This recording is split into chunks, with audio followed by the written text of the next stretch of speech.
биздин мамлекетибиздеги, коомубузда, Кыргызстаныбыздын ичиндеги нарко ситуация боюнча, нарко бизнес боюнча. Нарко бизнес деген чынында нарко бизнес болуп кетти бүгүнкү күндө. Мамлекетибизде наркотикалык заттарды колдонуу, ошо наркотик заттардын зыяндары өтө чоң масштабка айланып бара жатат. Бүгүнкү күндө ушуга биз аеосуз күрөш, бул нарко бизнеске, наркотиканы таркатууга, наркотиканы колдонууга аеосуз күрөш жана аеосуз согуш жарыялашыбыз керек. Муну бардык укук коргоо органдары мындан ары ушуну менен гана көпчүлүктүү жумуштарыңарды мен баалап билемин. Себеби урматтуу президентибиз дагы ушуну бизге көрсөтүп айтып атат.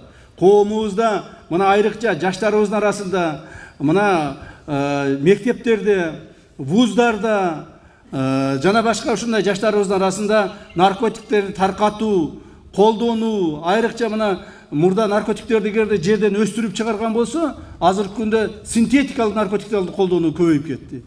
Синтетикалык наркотиктердин ар түрдүү заттарын башка өлкөлөрдөн алып келип, биздин мамлекетибизде лабораторияларды ачуу көбөйүп кетти. Наркотикалык заттарды таркатуу мурдагыдай колдон колго таркатуу эмес, интернеттер аркылуу ар түрдүү жаңы технологиялар менен тарката башташты.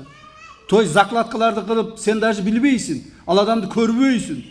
Ал адам менен сүйлөшүп коюп гана бир жерден барып, ошо закладканы алып таркатып коюп, өзүңдүн акчаңды электрондук кошелегиңе салып алып кете турган болуп калды. То есть бул мамлекет деңгээлде өтө чоң коркунучка айланып кетти. Кайсыл жерге барба, мына жаш балдарыбызды, айрыкча жаш өспүрүмдөрүбүздү, студент балдарыбызды, студент кыздарыбызды, татынакай балдар кыздарыбызды бир жолу, эки жолу ушу наркотикке киргизип отуруп, алар ошого наркозависимый болуп калып атышат. Андан кийин алардын колунан жакшылык келбей калып атат. Наркозависимый болгон адамдардын бардыгы кылмыштарга барып атышат. Жана алар мамлекетти коргоп, сактап, мамлекетке жардам бере турган адам эмес, мамлекетке зыян келтире турган адамдар болуп чыгып келип атышат. Бир жакшынакай өзүбүздүн балдарыбыз. Демек аларды сактап калуу, келечекке аларды кызмат кылдыруу биздин негизги милдеттерибизден.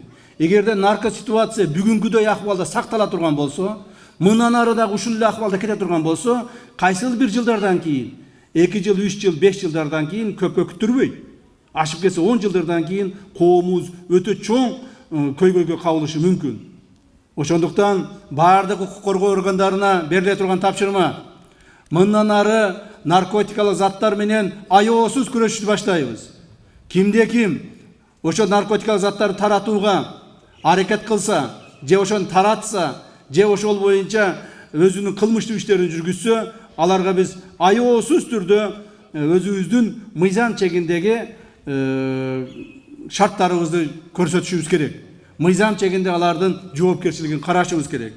Мына айрыкча мектептерде, жогорку окуу жайларында, учреждение, мекемелерде, мына ачык эле айтайын, коомубузда түнкү клубтарда, кафе, ресторандарда ушулардын бардыгын укук коргоо органдары мындан ары контролго алыңыздар. Айрыкча милиция кызматкерлери, атайын бизде служба бар, по борьбе с наркобизнесом деген.